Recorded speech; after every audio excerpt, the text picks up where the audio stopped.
Bonsoir Roland Quérol. Bonsoir. Directeur de recherche associé au Cevipof. Nous allons analyser avec vous la semaine politique qui prend fin, la plus importante depuis le début du quinquennat de François Hollande. Commençons par la fin, par ce qui se passe aujourd'hui. Plusieurs ministres sont sur le terrain après le premier conseil des ministres. Quel est le signal que veut donner ainsi le nouveau gouvernement ? Je crois que l'idée, c'est que, comme c'est un gouvernement, il y a un peu les mêmes que dans le précédent, mais qu'il n'y a pas le même chef de file.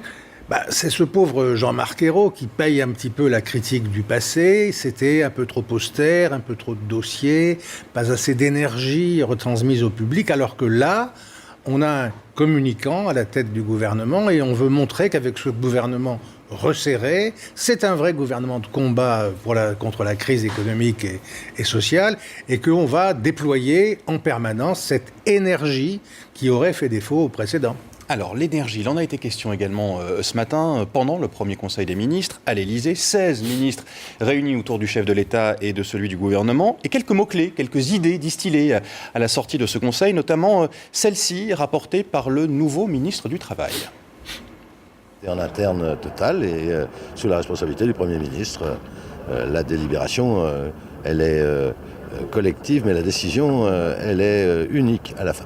La décision est unique à la fin, les choses semblent claires. C'est à Manuel Valls que reviennent les décisions. Manuel Valls qui aurait même lu ce matin, pendant le Conseil, un article de la Constitution qui définit le rôle du Premier ministre. Il dirige l'action du gouvernement, la poigne, l'autorité affichée. Est-ce que cela peut fonctionner avec les membres de ce nouveau gouvernement, Roland Quérol ? Il est là pour ça, Valls, et François Hollande le leur a clairement rappelé. Il faut que ce soit fini les couacs, il faut que ce soit fini les désaccords politiques entre ministres, qui a coûté beaucoup dans l'opinion à l'action du gouvernement précédent. Il y a un chef de gouvernement, en effet l'article 21 dit que c'est le Premier ministre qui dirige l'action du gouvernement, les autres ministres doivent donc lui rendre compte, et Valls essaye tout de suite de mettre en place des procédures dans lesquelles il y aura débat politique.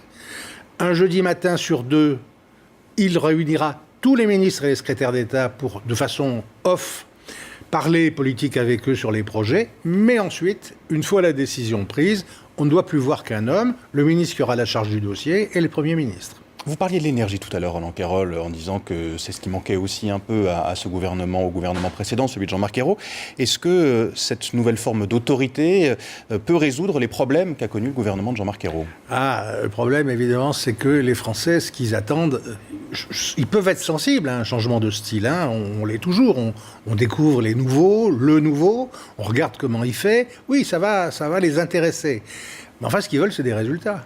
Ce qu'ils veulent, c'est que sur le front du chômage, de l'emploi des jeunes notamment, il y a quelque chose qui se passe et qu'éventuellement sur le pouvoir d'achat aussi. Et on sait bien que dans un moment où il faut réduire les déficits publics avant de s'attaquer à la dette, ça va être compliqué de trouver des marges de manœuvre. C'est là la difficulté, c'est que on peut en effet en permanence montrer qu'on agit, montrer qu'on bouge, qu'on est là, qu'on n'est pas inerte. Mais il faut des résultats. Si les résultats ne suivent pas, les Français risquent d'en vouloir à ce gouvernement de faire de la mousse sans arriver à donner un produit. Face à cette autorité qu'on évoquait il y a quelques instants, quel est le rôle désormais pour François Hollande ? Est-ce qu'il va se mettre un peu plus en retrait ? Alors, il semble pas. Il semble qu'au contraire, il soit lui aussi plus présent dans la communication. Je crois que l'un des maîtres mots, c'est communication désormais. Ils ont eu le sentiment que la France leur avait dit, au fond, on n'a toujours pas très bien compris où vous alliez. Comment vous alliez faire pour nous en sortir ? Il y a un président de la République qui, quand il vient à la télé, dit des choses qui sont parfois un peu techniques, avec beaucoup de chiffres sur la fiscalité, une sorte de Premier ministre bis. Et donc il y a l'idée que, puisque le Premier ministre dirige l'action du gouvernement, le président, lui, doit communiquer plus sur l'objectif final et une espèce de compte-rendu de mandat permanent. Voilà où on en est, voilà les points qu'on a marqués, voilà ceux qu'il faut à nouveau continuer à marquer. Donc l'idée, c'est que lui aussi soit plus présent sur la scène de l'opinion publique. Et c'est lui, François Hollande, qui va continuer à définir la politique du pays. Ah oui, ça c'est clair. Et la Ve République a toujours fonctionné comme ça. Mais pour le cas où il y aurait eu oubli de l'un ou de l'autre, c'est clairement dit entre Valls et Hollande, et Valls n'arrête pas de rappeler qu'il n'est pas là pour faire du valsisme. Il y avait des différences idéologiques de poids entre Valls et Hollande, ça s'était vu au moment des primaires, ils étaient après tout tous les deux candidats, mais depuis que Valls est au service de Hollande, depuis qu'il a été son porte-parole dans la campagne présidentielle, puis ministre, et a fortiori comme Premier ministre, il est là pour exécuter les grandes orientations de François Hollande. Ça, c'est clair entre eux. L'un des événements marquants, si ce n'est l'événement politique marquant de la semaine prochaine, ce sera le discours de politique générale du nouveau Premier ministre. Quels en seront, à votre avis, Roland Quérol, les grands axes ?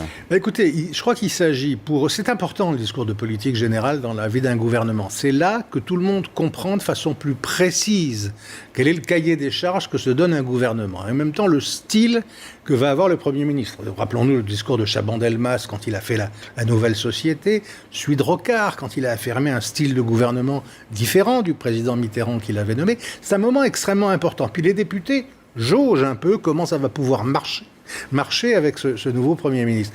Alors ce qu'il lui faut, c'est, reprenant les axes stratégiques définis par le président de la République, l'autre soir à la télé, là il n'y a pas beaucoup. C'est-à-dire le pacte de responsabilité, le pacte de solidarité. Le pacte de solidarité, la transition énergétique et la réduction des déficits. Inévitablement, ces 4 points seront les 4 grands axes, mais il faut qu'il nous donne un cahier des charges sur comment y parvenir.